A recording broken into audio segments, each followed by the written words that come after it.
सभी दोस्तों को राम राम। दोस्तों हर हर महादेव।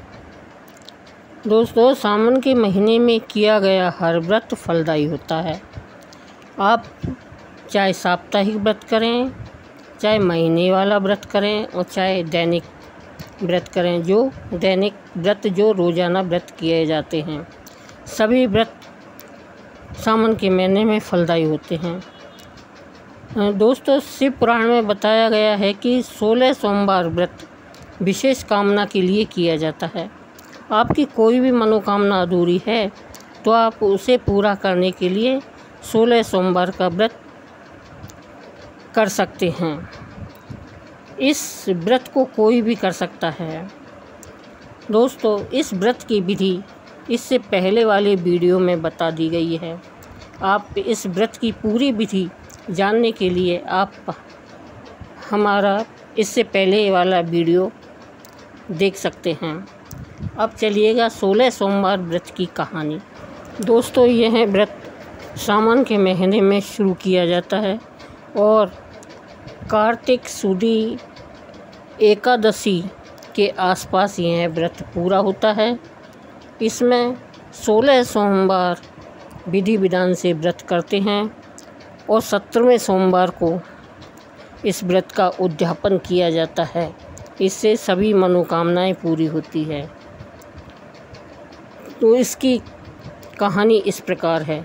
मृत्यु लोक में भ्रमण करने की इच्छा से एक समय श्री भूतनाथ भगवान भोलेनाथ माता पार्वती के साथ मृत्यु लोक में पधारे। भ्रमण करते करते दोनों विदर्भ देश के अंतर्गत अमरावती नाम की एक अति सुंदर नगरी में पहुँचे। अमरावती नगरी अमरापुरी के समान सब प्रकार के सुखों में परिपूर्ण थी। उसमें वहाँ के महाराज द्वारा बनवाया हुआ अति रमणीक शिवजी का मंदिर भी था। भगवान शंकर भगवती पार्वती के साथ उस मंदिर में निवास करने लगे। एक समय माता पार्वती भगवान भोलेनाथ को प्रसन्न देख मनोविनोद करने की इच्छा से बोली, हे महाराज आज तो हम दोनों चौसर खेलेंगे। शिवजी ने अपनी प्राण प्रिया की बात को मान लिया और चौसर खेलने लगे। उसी समय मंदिर का पुजारी ब्राह्मण मंदिर में पूजा करने आया। माता पार्वती ने पुजारी से प्रश्न किया, पुजारी जी बताओ इस बाजी में हम दोनों में से किसकी जीत होगी। ब्राह्मण विचार कर शीघ्रता से बोल उठा कि महादेव जी की जीत होगी। थोड़ी देर में बाजी समाप्त हो गई और पार्वती जी की जीत हुई। पार्वती जी बहुत ही क्रोधित हुई और ब्राह्मण को झूठ बोलने के अपराध के कारण श्राप देने में उद्यत हुई।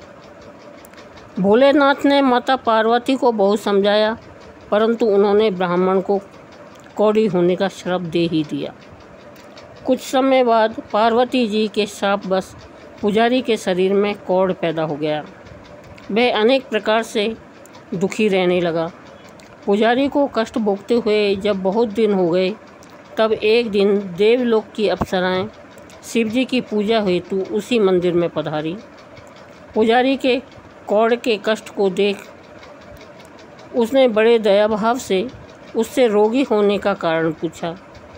पुजारी ने निसंकोच सारी बात उन्हें बता दी। वे अप्सराएं बोली, हे पुजारी अब तुम अधिक दुखी मत होना, भगवान शिव तुम्हारे सारे कष्ट दूर कर देंगे। तुम सब व्रतों में श्रेष्ठ 16 सोमवार का व्रत भक्ति भाव से किया करो। पुजारी ने अप्सरा से विनम्र भाव से 16 सोमवार व्रत की विधि पूछी। अप्सरा ने बताया, सोमवार को भक्ति के साथ व्रत करें, स्वच्छ कपड़े पहनें, संध्या व उपासना के बाद आधा सेर गेहूं का आटा लें, उसके 3 अंग बनाएं और घी गुड़ दीप नैवेद्य सुपारी बेलपत्र जनेऊ का जोड़ा चंदन अक्षत पुष्प आदि के द्वारा प्रदोष काल में भगवान शंकर की विधि से पूजन करें। तत्पश्चात 3 अंगों में से एक शिवजी को अर्पण करें। एक गाय को अर्पण कर दें और एक को शिवजी का प्रसाद समझकर स्वयं ही ग्रहण कर ले। इस विधि से 16 सोमवार व्रत करें। 17वें सोमवार को 1.25 सेर पवित्र गेहूं के आटे की बनाएं। उसमें घी और गुड़ मिलाकर चूरमा बनाएं। भगवान भोलेनाथ को भोग लगाकर सभी भक्तों को बांटें। इसके बाद कुटुंब सहित प्रसाद लें तो शिवजी की कृपा से उसके सभी मनोरथ पूर्ण हो जाते हैं। ऐसा कहकर अप्सराएं स्वर्ग को चली गई। ब्राह्मण ने यथाविधि 16 सोमवार व्रत किया तथा भगवान शिव की कृपा से रोग मुक्त होकर आनंद से रहने लगा। कुछ दिन बाद शिवजी और पार्वती जी फिर उस मंदिर में पधारे। ब्राह्मण को निरोग देख पार्वती जी ने ब्राह्मण से रोग मुक्त होने का उपाय पूछा तो ब्राह्मण ने 16 सोमवार व्रत की कथा सुनाई। पार्वती जी अति प्रसन्न हो ब्राह्मण से व्रत की विधि पूछकर स्वयं व्रत करने को तैयार हो गई। व्रत करने के बाद उनकी मनोकामना पूर्ण हुई तथा उनके रूठे पुत्र स्वामी कार्तिकेय स्वयं माता के आज्ञाकारी हुए। कार्तिकेय जी को अपना यह विचार परिवर्तन का रहस्य जानने की इच्छा हुई। वे माता से बोले, हे माता, आपने ऐसा कौन सा उपाय किया जिससे मेरा मन आपकी ओर आकर्षित हुआ। पार्वती जी ने वही 16 सोमवार व्रत की कथा उनको सुनाई। कार्तिकेय जी ने कहा, इस व्रत को मैं भी करूँगा क्योंकि मेरा प्रिय मित्र ब्राह्मण बहुत दुखी दिल से परदेश गया है। मेरी उससे मिलने की बहुत इच्छा है। कार्तिकेय जी ने इस व्रत को किया और उनका प्रिय मित्र मिल गया। मित्र ने इस आकस्मिक मिलन का भेद कार्तिकेय जी से पूछा तो वे बोले, हे मित्र, हमने तुम्हारे मिलने की इच्छा करके 16 सोमवार का व्रत किया था। अब तो ब्राह्मण मित्र को अपने विवाह की बड़ी इच्छा हुई।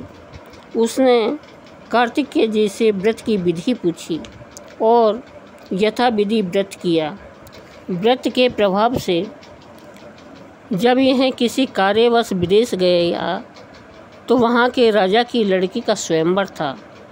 राजा ने प्रण किया था कि जिस राजकुमार के गले में सब प्रकार श्रृंगारित हथनी माला डालेगी, मैं उसी के साथ अपनी प्यारी पुत्री का विवाह कर दूंगा। शिवजी की कृपा से वह ब्राह्मण भी स्वयंवर देखने की इच्छा से राजसभा में एक और बैठ गया। नियत समय पर हथनी आई और उसने जयमाला उस ब्राह्मण के गले में डाल दी। राजा ने अपनी प्रतिज्ञा के अनुसार बड़ी धूमधाम से अपनी कन्या का विवाह उस ब्राह्मण के साथ कर दिया। ब्राह्मण को बहुत सा धन और सम्मान देकर संतुष्ट किया। ब्राह्मण सुंदर राजकन्या पाकर सुख से जीवन व्यतीत करने लगा। एक दिन राजकन्या ने अपने पति से प्रश्न किया, हे प्राणनाथ, आपने ऐसा कौन सा भारी पुण्य किया था जिसके प्रभाव से हथनी ने सब राजकुमारों को छोड़कर आपको वरण किया। ब्राह्मण बोला, हे प्राण प्रिय, मैंने अपने मित्र कार्तिकेय जी के कथनानुसार 16 सोमवार का व्रत किया था, जिसके प्रभाव से मुझे तुम जैसी रूपवान पत्नी की प्राप्ति हुई है। व्रत की महिमा सुनकर राजकन्या को बड़ा आश्चर्य हुआ और वह भी पुत्र की कामना करके व्रत करने लगी। शिवजी की दया से उसके गर्भ से एक अति सुंदर, सुशील, धर्मात्मा और विद्वान पुत्र उत्पन्न हुआ। माता पिता दोनों उस देवपुत्र को पाकर अति प्रसन्न हुए। उनका लालन पालन भली प्रकार से करने लगे। जब पुत्र समझदार हुआ तो एक दिन उसने अपनी माता से प्रश्न किया कि हे माँ, तुमने कौन सा व्रत एवं तप किया है जो मेरे जैसा पुत्र तुम्हारे गर्भ से उत्पन्न हुआ। माता ने 16 सोमवार व्रत की कथा पुत्र को बताई। पुत्र ने सब तरह के मनोरथ पूर्ण करने वाले सरल व्रत को सुना तो वह भी राज्य अधिकार पाने की इच्छा से हर सोमवार को यथाविधि यह व्रत करने लगा।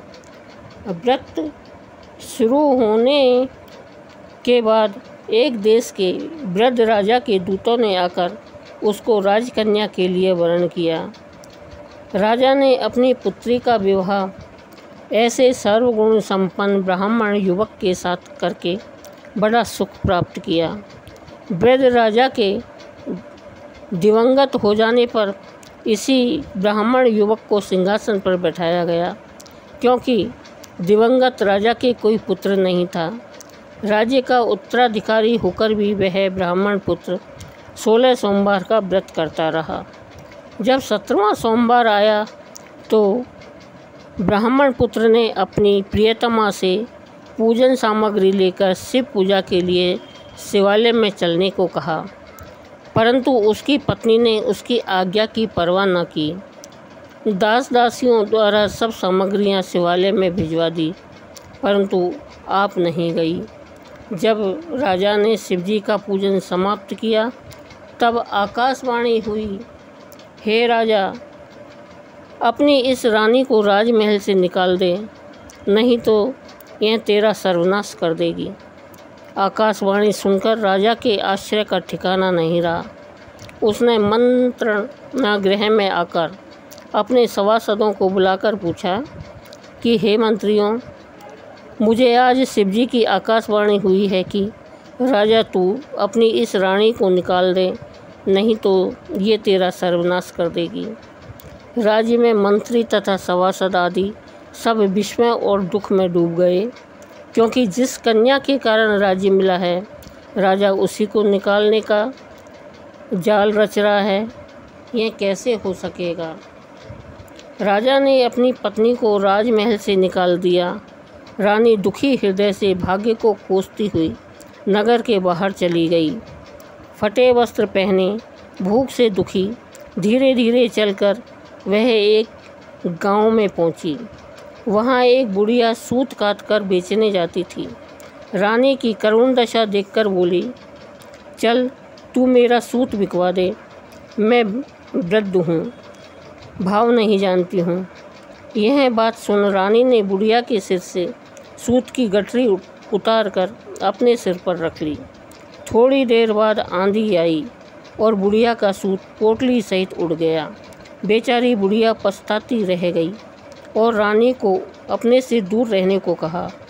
इसके बाद रानी एक तेली के घर गई तो शिवजी के प्रकोप के कारण तेली के सब मटके उसी क्षण चटक गए। तेली ने भी रानी को अपने घर से निकाल दिया। अत्यंत दुख पाती हुई रानी एक नदी के तट पर गई तो नदी का समस्त जल सूख गया। उसके बाद रानी एक वन में गई, वहाँ सरोवर में पानी पीने गई। उसके हाथ का स्पर्श होते ही सरोवर का जल में असंख्य कीड़ा होकर गंदा हो गया। रानी ने भाग्य पर दोषारोपण करते हुए उस जल को पीकर पेड़ की शीतल छाया में विश्राम करना चाहा, परंतु रानी जिस पेड़ के नीचे जाती उस पेड़ के पत्ते तत्काल टूटकर गिर जाते। वन सरोवर जल की ऐसी दशा देख गऊ चराते ग्वालों ने अपने गुसाई जी से, जो उस जंगल में स्थित मंदिर में पुजारी थे, यह बात बताई। गुसाई जी के आदेश के अनुसार ग्वाले रानी को पकड़कर गुसाई जी के पास लाए। रानी की मुख कांति और शरीर शोभा देख गुसाई जी जान गए कि यह अवश्य ही कोई विधि की गति की मारी कुलीन स्त्री है। पुजारी ने रानी से कहा कि पुत्री, मैं तुमको अपनी पुत्री के समान रखूँगा, तुम मेरे आश्रम में ही रहो, मैं तुमको किसी प्रकार का कष्ट नहीं दूंगा। गुसाई जी के वचन सुनकर रानी को धीरज हुआ, वह आश्रम में रहने लगी। रानी को भोजन बनाती, उसमें कीड़े पड़ जाते, जल भर कर लाती, उसमें भी कीड़े पड़ जाते। रानी की यह दशा देख गोसाई जी को भी बहुत गुस्सा आया और वे बहुत दुखी हुए और रानी से बोले, हे बेटी, तुम्हारे ऊपर कौन से देवता का कोप है? जिससे तुम्हारी ऐसी दशा है। पुजारी की बात सुन रानी ने शिवजी महाराज के पूजन का बहिष्कार करने की बात बताई।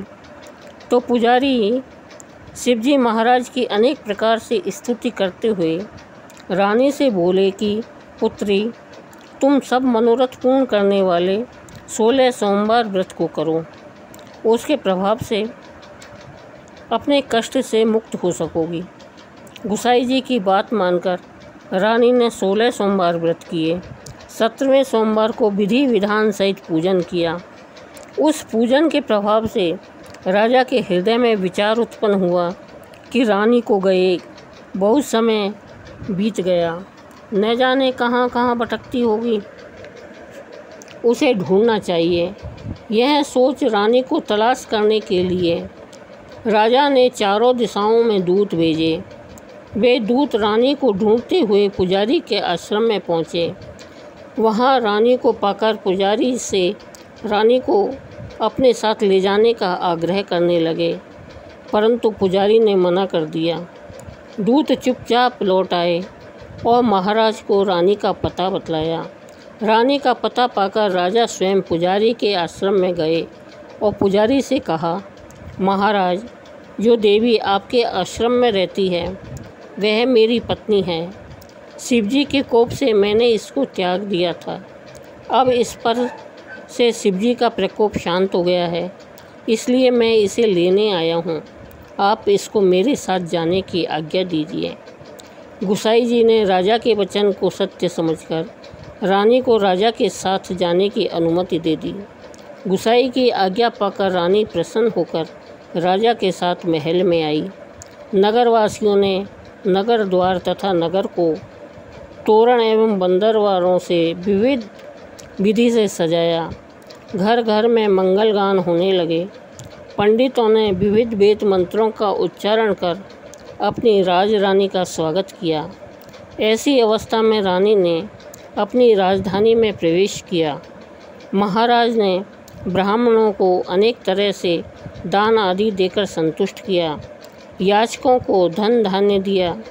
नगरी में स्थान स्थान पर भंडारे खुलवाए जहाँ भूखों को भोजन मिलता था। इस प्रकार से राजा शिवजी की कृपा का पात्र होकर राजधानी में रानी के साथ अनेक तरह के सुखों को भोग करता हुआ 16 सोमवार का व्रत करने लगा। विधिवत शिव पूजन करते हुए इस लोक में अनेकों सुख को भोगने के पश्चात दोनों शिवलोक को पधार गए। जो मनुष्य मनसा वाचा कर्मणा भक्ति सहित 16 सोमवार का व्रत एवं पूजन इत्यादि विधिवत करता है, वह इस लोक में समस्त सुखों को भोगकर अंत में शिवपुरी यानी शिवलोक को प्राप्त होता है। यह व्रत सब मनोरथों को पूर्ण करने वाला है। बोलो शिव शंकर भोलेनाथ की जय।